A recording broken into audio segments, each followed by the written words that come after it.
Hey, peace and blessings, everybody. It's your brother Sorry. Yeah, I mean, back with another one on this Thursday morning. I'm gonna do the True Master Speed Challenge this morning. I'm gonna see can I get through this video before I gotta run out the door. Yeah, but I'm continuing on a whole expose you did on the 48 laws of power. So yeah, so we're gonna continue this. We're going to get into the third and fourth laws of power. And these are the 48 laws of power as those listed by Robert Greene in his book, The 48 Laws of Power. So, we're going to get into the third and the fourth law out of what Richard Greene describes. But let me kind of give a little bit of, I don't know, a bit of a preamble to that. You know what I mean? Okay, so these next two laws, from a true master perspective, are as far as avoiding exploitation. Because remember, we talked about in the previous video, the fear of exploitation begets two typical responses: to speed up or slow down the energy, or speed up and slow down time. Okay, and so we're gonna go into what we mean by that. Okay, so these next two laws, from a true master perspective, as far as avoiding exploitation, would be classed as slowing down time. Slowing down time. This comes from the idea like music. Like if anybody who's played music, music has so many beats per measure, 4/4 time, 2/4 time, excuse me, 2 beats per measure, four beats per measure. You got 16th notes, eighth notes in the thing. It might be several other, 16 beats per measure, something like that. But it's a timing of the music. You see what I'm saying? When we talk about patterns and fractals and things like that, it's still operating off of a particular timing, like music would, a pattern. You see what I'm saying? Okay, so this comes from the idea like music, events have a timing and a tempo to them, right? So events unfold in a sequence of fractals. Okay, so most forms of lying, deception, espionage, etc., to prolong appearances are all methods of slowing down time. So if I put on, a disguise like I'm a janitor, you see what I'm saying, and then hop out 6 months later, aha, I found the secret recipe to your fried chicken. You know what I'm saying? I'm slowing down time prior so your awareness can't catch up that I have something else going on or whatever case may be. A typical example would be, you go to the club and, you pick up, this is when clubs was popping. You go to the club, and let's say 5 of my guys out there, you might take a chick home from the club or whatever, and she's looking fly at the club or whatever. Um, you know, Amidst those dim lights and numerous drinks, you feel me? You take her home, and then when you wake up in the next morning, the person that you woke up with is not who they look like up under those dim lights and before those drinks were off. Likewise, a woman might meet a dude or whatever, be dealing with him for months and months and months, and you know what I'm saying, all of a sudden you check his IG or something like that. He's married with 3 kids in another state. You know what I'm saying? Tyrone, like, you got me. You know what I'm saying? So I'm being facetious, but all of that is slowing down time, trying to mask or avoid a person's awareness catching up to what is really going on. So let's get into these third and fourth laws of power real quick. Okay, so the third law of power: conceal your intentions. Okay, so that's the third law of power. So True Master 2. Okay, if I filter it through that language and that mindset, okay, untelegraphed movements are harder to stop. Untelegraphed movements are harder to detect, and thus execution is harder to counter and stop altogether. All right. Concealment of intentions is similar to the scientist's concealment of methods. You see what I'm saying? Remember how we always talk about the methods of the scientists is not always known to the public. This cat might have a whole system or a whole method or whatever case may be, a way of doing something that put him ahead, God knows how far, or whatever catch may be in the public at large may have no idea. Okay, so let's see. Concealment of intentions is similar to the scientist's concealment of methods. No way to prepare for the unknown. When we were saying the ego fears the unknown. We made the comparison in the previous video, much like the Gnostic demiurge in the face of the true creator. In the story of Gnostic Christianity, you have the demiurge, who's the creator of the physical world. Then you have the true God, which is Sophia, who is the mother of the demiurge and the true God, or whatever case may be, or closer to the true God and everything like that. It's something like that. Okay, so much like the Gnostic demiurge in the face of the true creator, which is infinite possibility, the ego fears uncertainty. Uncertainty is the creator, because the creator is possibility. You see what I'm saying? Infinite possibility. So that's experiential language, a la brother Naju right there. But so the punchline is, on the micro level, when we are in perceived opposition to others, when we make offensive attempts, right? Now hear me. When we make offensive attempts, we are trying to go where our opponent's attention is not.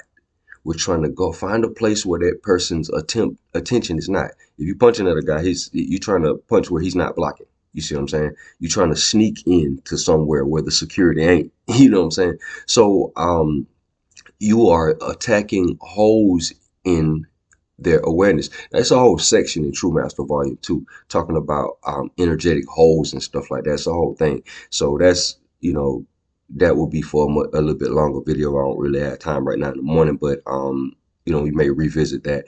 Or as we go through some of these laws that may provoke the conversation again. So you are attacking holes in their awareness, weak and unguarded spots in their mental structure. If true fighting, now repeat this, if true fighting is the positioning, true fighting is the positioning, leading up to the hitting at will. The positioning leading up to hitting at will. The dominant position being the goal. So the fight is not just to hit the guy or to beat the guy up or whatever case may be. The fight is the struggle to gain some manner of dominant position so I can exact my hits at will. And hitting is effortless. Hitting is the end. Once the person is in a submitted perspective, that's it. You see what I'm saying? Let me see here. The dominant position being the goal, not to land a hit, but to be able to hit at will. You see what I'm saying? Okay, with this being stated, concealment of intentions is fighting, because fighting, as we just said, is the setup. It's not the punch, it's the setup. Okay, so with that being said, concealment of intentions is fighting with little to no resistance or restriction up until the final goal of the dominant position is attained. Okay, so with this, it's talking about concealing your intentions, because concealed movements are less telegraphed movements or what have you. They're less detectable. That's why everybody's trying to get stealth technology and invisible. This is invisible to radar, and this is, this, that, and the third or whatever, because it's undetectable. You can't. It's untelegraphed. You can't see it before it happens or what have you. And I know a lot of people be like, okay, well that's fairly obvious, but in this concealment, it's a method of slowing down time. You're putting a delay in between the person's awareness. You're masking the person's awareness. So even if they do figure it out, they may never figure it out. But if they do figure it out, it's still some sort of delay in time. You see what I'm saying? It gives you space and opportunity to operate in whatever you're doing. Okay, so the fourth law of power, and the last one before we end this, always say less than necessary, right? So that's the fourth law of the 48 laws of power. So, okay, so I always give the disclaimer whenever you hear anything and it says always or never. I always give this disclaimer. The words always and never are absolutes, right? They're absolutes. And putting them in most statements renders the statement untrue. So it's not a shot at, Robert Greene or whatever, because it just as well as he has he has different perspectives on his laws or whatever. Like he has one where it says conceal your intentions, and then it's another law that deals with the polar opposite that says chase visibility. You see what I'm saying? So as concealing your intentions would be trying to create more time or slow down time. Chasing visibility would be the polar opposite. That would be trying to getting people to jump to a conclusion. Hey, everybody, look at me. I'm the king of England. I got a crown and I got a scepter on. Hey, I'm trying to convince you that I'm the king of England. You see what I'm saying? So I'm trying to get you to jump to a conclusion. That's a different type of lie. You know what I'm saying? So yeah, but let me see here. In the context of what we're talking about, we're dealing with the 48 laws of power. I'm just showing you the versatility of a lot of this material. It applies in all situations, but at the same time, we all know what the 48 laws of power entail. A lot of us have read the book. This is just viewing it through a different lens. As you can see, when you view it through this lens, you're going to get a little bit of nuance that you might not have got just by Robert Greene's original perspective. So let's see. I always say less than necessary. I always get the disclaimer. Okay, boom, boom. Okay, when we deal with principles, right? What I've been talking about all these numerous videos. When we deal with principles from the experiential perspective, there are basically three modes. Overdoing it, underdoing it, and balanced. You see what I'm saying? In a nutshell, minus any manner of nuance, those are the basic three modes. Depending on the contrast of the context of the situation and what you are trying to accomplish, okay, will determine over or under doing something. All right. So if I'm walking around the house screaming at the top of my lungs and it's just me in the house and I'm just talking, having a conversation, with myself and I'm screaming at the top of my lungs, that's overdoing it. If I'm trying to speak to somebody and we're in a cornfield or something like that and they're on the other side of the field, maybe I need to scream at the top of my lungs. So a lot of this stuff over and underdoing it is often situational. You see what I'm saying? So let's see here. In many cases, saying less will, as we said previously when discussing the fear of exploitation, is going back to the fear of exploitation. A lot of this is to avoid the fear of is to avoid exploitation. Okay, saying less will delay most people's analysis of you. If you say less, you are putting out less information, so it's going to create a delay in that person's awareness. When we're talking about delay and speeding up and slowing down time, we're talking about a delay in that person's awareness. So whoever this person or audience is, you're trying to delay them from understanding something about you. Or when I say speed up time, you're trying to speed up their awareness and understanding that about you. Allow me to reintroduce myself type deal. Okay, so let's see here. This is a form of blah, blah, blah. Okay, so they have less to go on to determine things about you for better or for worse.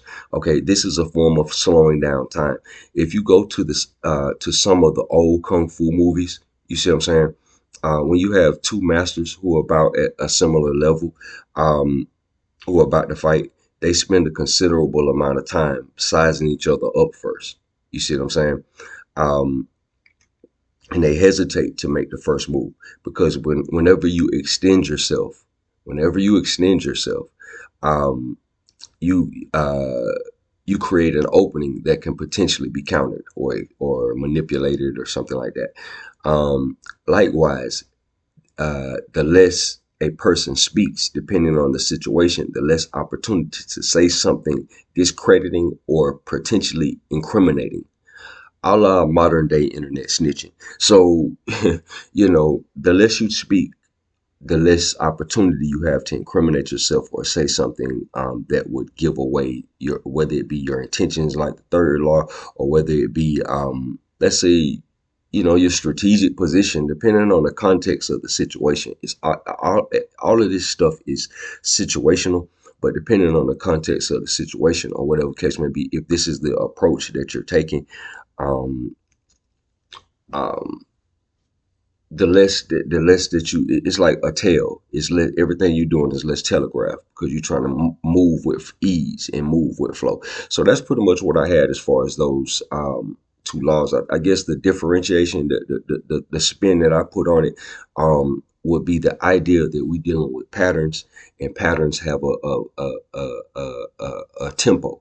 You see what I'm saying? And then the whole idea of when we're dealing with deception or trying to mask our intentions or hide something from the awareness of another person, we run into the idea of speeding up and slowing down time. This idea of speeding up and slowing down time, this comes out of Kung Fu. So it originally has a martial context, but we're just applying it in a more universal um, context so you can get more out of it. But that's what I had today. That was the third and the fourth law of power, man. I hope y'all enjoyed it. Peace and blessings. Stay tuned. We'll get in some more. You like what's been here, like and subscribe. Peace.